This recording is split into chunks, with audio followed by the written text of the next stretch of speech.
Good morning. चलिए आज हम फिर एक नए वीडियो में आप लोगों से मिलते हैं जिसका शीर्षक है र पदेन। र पदेन, रेप और द्वित्व व्यंजन। इन तीनों का क्या प्रयोग है, कैसे प्रयोग है और इसका क्या उच्चारण होता है, इसको आज हम देखते हैं। सबसे पहले हम आपको रेप पढ़ा रहे हैं। रेप आप लोग जानते हैं, देते हैं, लेकिन इसका क्या मतलब देखिए, यहाँ पर ये रेप होता है। किसी भी वर्ण के ऊपर हम ये इस प्रकार से जो चिन्ह लगाते हैं उसे हम रेप कहते हैं। और यह रेप स्वर रहित होता है। रेप क्या होता है? स्वर रहित होता है। जब हम र को स्वर से अलग करके हलंत डाल के लिखते हैं तो वहां पर वह पूरा लिखा नहीं जाता है, वह अगले वर्ण के माथे पर रेप के रूप में लगाया जाता है। कह रहा है कि रेप र का ही स्वर रहित रूप होता है। जहां पर इसका उच्चारण होता है उसके अगले वर्ण पर लगाया जाता है। जहां पर हम जैसे हम कर्म बोलते हैं तो क के बाद र का उच्चारण होता है, लेकिन र वहां पर रहता नहीं है, र रहता है म के माथे पर। तो जब जिसके माथे पर लगता है उसके जस्ट पहले इसका उच्चारण होता है।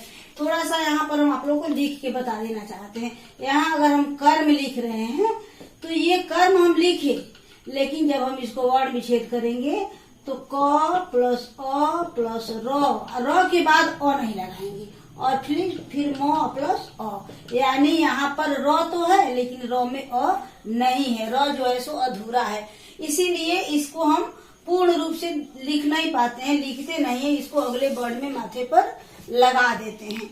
इसे जैसे हम यहाँ पर उदाहरण दिए हैं, कर्ण, धर्म, कर्म, इस प्रकार से बहुत सारे शब्द आप लिखते हैं जो रेप के रूप में लिखते हैं। और उसका उच्चारण जब करते हैं तो यहाँ हम धर्म पढ़ेंगे, लेकिन ध र म नहीं पढ़ेंगे। र पूरा नहीं पढ़ के हम धर्म, र को हम तुरंत, र के तुरंत बाद हम म का उच्चारण कर देते हैं, क्योंकि यहाँ जो र है वह स्वर रहित है, पूरा र नहीं है।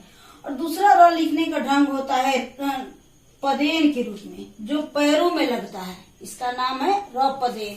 जब किसी वर्ण के नीचे हम र लगाते हैं, यहाँ पर देखिए, यहाँ र प में नीचे र लग गया, तो जब हम प के नीचे र लगा रहे हैं तो यहाँ पर र तो हमारा पूरा होता है, लेकिन जिस वर्ण में यह लगता है वह वर्ण अधूरा होता है, वह वर्ण स्वर रहित होता है। जब भी हम र को नीचे लगाते हैं तो वहां पर हम र का उच्चारण पूरा करते हैं, लेकिन जिस वर्ण में र को लगाते हैं उस वर्ण को हम पूरा नहीं उच्चारित करते। जैसे हम प्र, क्र, म्र, जब हम भ्रम लिखते हैं तो भ के नीचे र लगा रहता है, भ्र, तो भ आधा ही रहता है। यहाँ पर हम एक सेकंड थोड़ा सा इसको फिर से इसको भी देख लीजिए आप लोग। जब हम प्र लिखते हैं,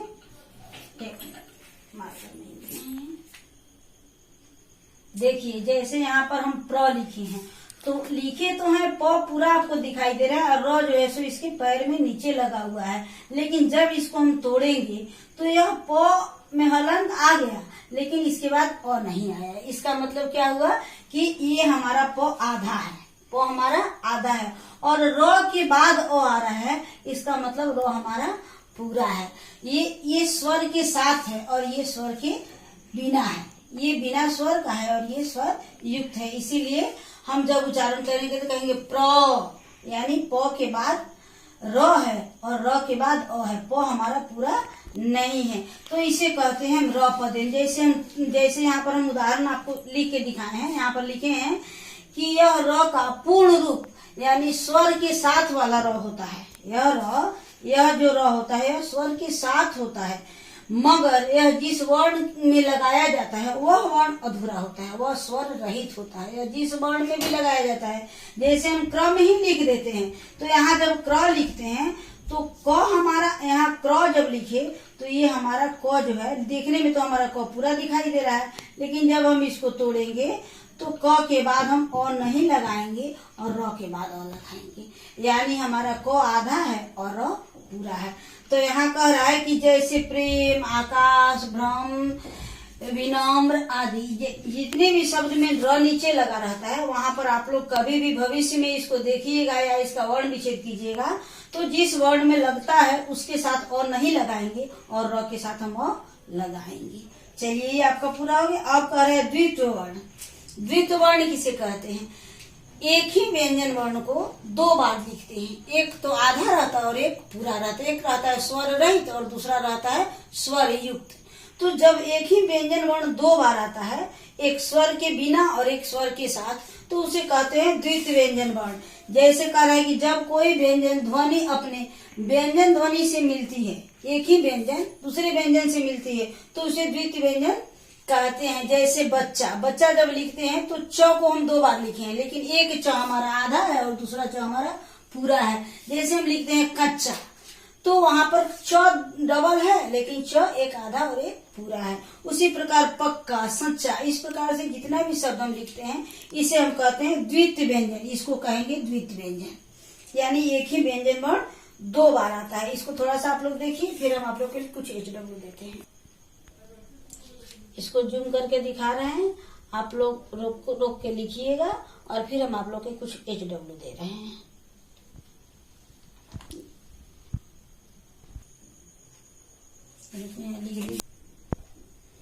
ये आप लोगों का गृह कार्य है, जिसमें हम दिए हैं रिक्त स्थानों की पूर्ति करें। यहाँ हम खाली जगह बीच बीच में दिए हैं, इसको आपको भरना है। कह रहा है कि य, र, ल, व कौन सा व्यंजन है। आप पिछले वीडियो में देखा आपने कि य, र, ल, व अंतस्थ व्यंजन है, तो यहाँ पर भराएगा अंतस्थ व्यंजन। कह रहा है कि का उच्चारण स्वतंत्र रूप से होता है। किन वर्णों का उच्चारण, यानी स्वर वर्णों का उच्चारण स्वतंत्र रूप से होता है। कह रहा है जिन वर्णों का उच्चारण रगर घर्षण से उत्पन्न उष्मा से होता है उन्हें क्या कहते हैं, तो उन्हें उष्म व्यंजन कहते हैं। पिछले वीडियो में आप लोग को बताए हैं, हम फिर बता दे रहे हैं, इसे हम उष्म व्यंजन कहते हैं। कह रहा है वर्णों के समूह को क्या कहते हैं, वर्णों के समूह को वर्णमाला कहते हैं।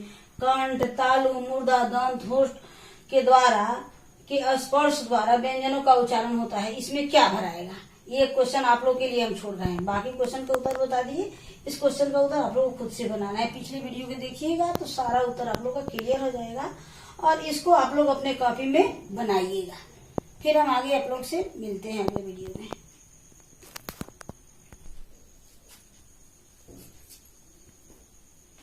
इसको आप लोग अपने कॉपी में नोट कीजिए और फिर हम आप लोगों से मिलते हैं। चलिए, ओके।